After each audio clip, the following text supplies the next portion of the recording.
എന്റെ കഥപുസ്തകത്തിന്റെ കഥ. കൊച്ചേട്ടന്റെ കത്ത്.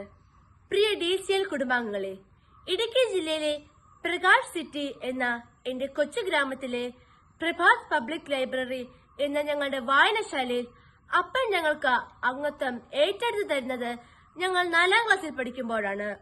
അന്നു മുതൽ പുസ്തകങ്ങൾ ഞങ്ങളുടെ കൂട്ടുകാരായി എന്ന് മാത്രമല്ല, വായിച്ചു കഴിഞ്ഞവയോട് വലിയ സ്നേഹവും വായിക്കാനുള്ള പുസ്തകങ്ങളോട് വലിയ ആകാംക്ഷയും ഞങ്ങളിൽ വളർത്തിയിരുന്നു.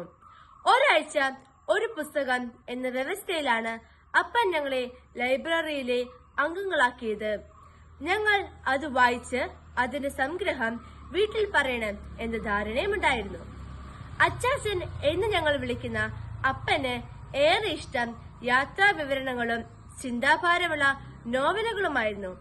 അച്ചാച്ചന്റെ അംഗത്വം കൂടി ചേർന്നപ്പോൾ ഞങ്ങൾക്ക് ഒരാഴ്ച 4 പുസ്തകങ്ങൾ എടുക്കാൻ എന്ന ആഹ്ലാദമുണ്ടായിരുന്നു. ഞങ്ങൾ ബാലസാഹിത്യവും ശാസ്ത്ര നോവലുകളും കവിതകളും നോവലുകളും വായിക്കാൻ അപ്പൻ നിരന്തരം നിർബന്ധിച്ചു.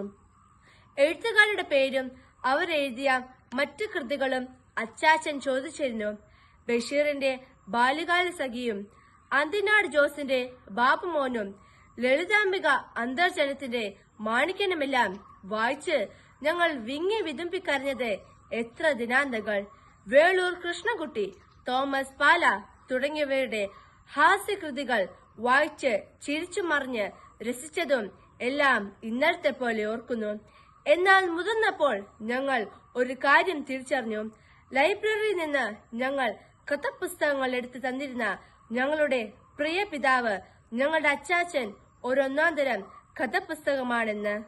അച്ചാച്ചൻ എടുത്തു തരുന്ന കഥപുസ്തകം വായിക്കുന്നതോടൊപ്പം അപ്പൻ എന്ന കഥാപുസ്തകത്തെ ഞങ്ങൾ വായിക്കണമെന്ന്. ബാല്യത്തിൽ അപ്പൻ ഞങ്ങൾക്ക് ബാല്യസാഹിത്യമായിരുന്നു. മല്ലനും മദേവനും കുരങ്ങനും മുതലയും പോലുള്ള രസിപ്പിക്കുന്ന കഥയായിരുന്നു അപ്പൻ.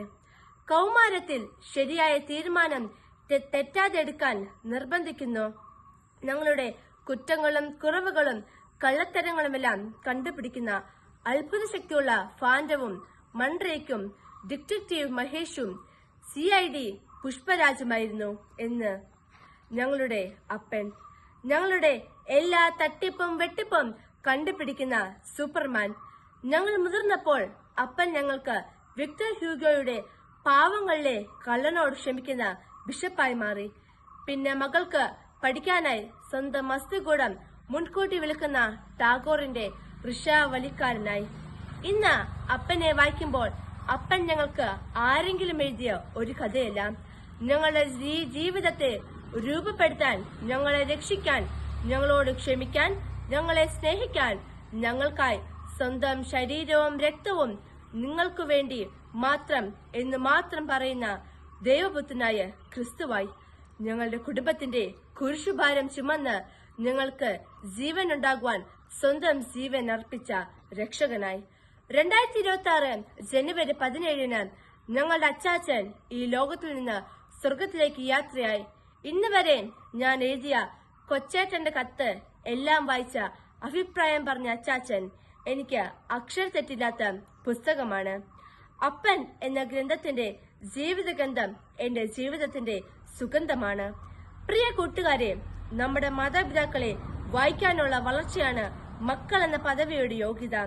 നിങ്ങളുടെ മാതാപിതാക്കൾ നിങ്ങൾ വായിച്ചു തീർന്ന നല്ല പുസ്തകങ്ങളാകട്ടെ. ആ ജീവിത കഥകളുടെ ദൃശ്യവിഷ്കാരമാകട്ടെ നിങ്ങളുടെ ജീവിതം. സ്നേഹത്തോടെ, സ്വന്തം കൊച്ചേട്ടൻ.